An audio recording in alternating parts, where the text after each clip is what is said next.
The folks who run minor hockey have made a big mistake. They certainly have upset a lot of coaches and a lot of players this year. I've never heard so much discontent in minor hockey. I've been involved for almost 20 years now as a parent, as a coach. This year is a mess. So I'm not going to get into the details of it all, but suffice it to say that Hockey Edmonton used to break players into about 12 to 15 tiers. So the idea of tiering is that you take the top players, put them all in the top tiers. So the top players in St. Albert play the top players from Millwoods. And then you create a second best St. Albert team and a second best Millwoods team, and they play against each other in tier 2. So that's what happened for in the recent history of Edmonton minor hockey. And they had as many as 15 tiers of players, and it led to some pretty competitive games overall where kids were playing on teams with players of similar ability against teams of similar ability. This year, because Hockey Alberta decided to go to just 6 tiers, Hockey Edmonton has done the same. What this means is that instead of having tiers of players of equal ability, within the teams there's great variation of the ability of the players. And between the teams, in these huge 30-team tiers, there's great variation in the teams, and there's all kinds of lopsided games all of a sudden. Tons of lopsided games. I asked coaches what they're thinking. Here's what I heard from Mike Wells, who's head coach of the North Stars, Northeast 168 Adam, Tier 6. They have a record of 9-7, 72 goals for, and 72 against. What he says, Mike, I have noticed a massive unbalance in the way teams were placed this year. As an example, in Adam Tier 6, there are 27 teams this year. Normally those teams would be split into A, B, and C, but being grouped together, it caused a lot of teams to be completely mismatched. There were teams losing 15+0. There are 3 teams in our conference that have a goal differential of minus 100 goals.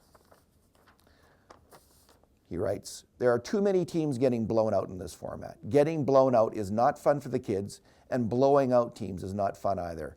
I have been on both sides this year. We are looking to grow the game, but I know a lot of players who do not want to play anymore after this year because of this season.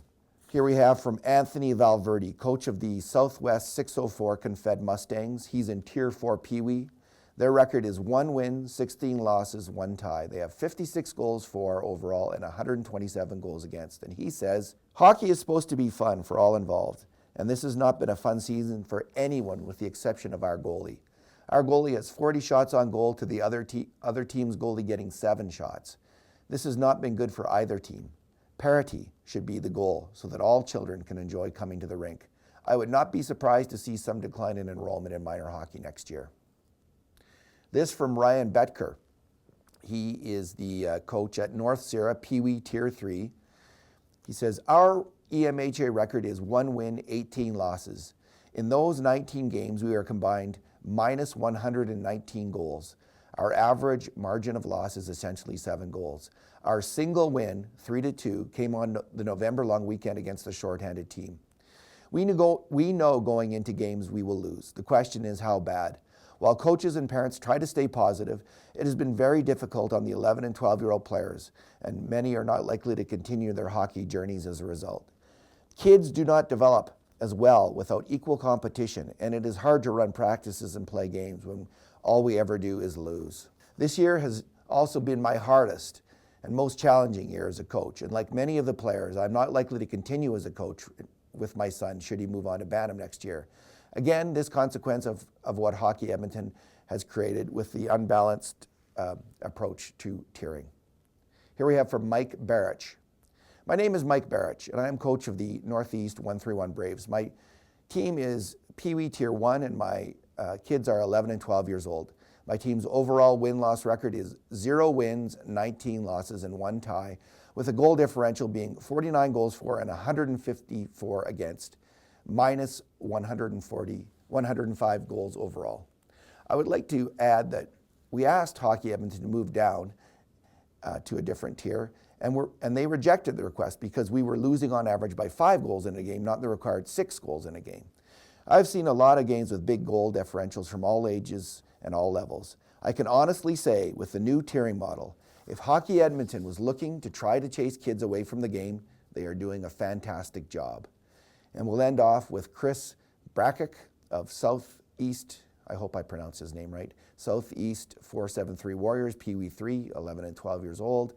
In 19 games, his team has 1 win, 18 losses, 39 goals for, 158 goals against. Teams like ours are so outmatched and outscored that our fear as coaches will be losing kids next year, because this year was no fun. So I know this wasn't intentional from the people designing the tiering, but they've got to fix this. They can't have this same thing next year. They might just go with 6 tiers, but they've got to get the sub-tiers within those tiers again. That seems obvious, and hopefully that's the plan.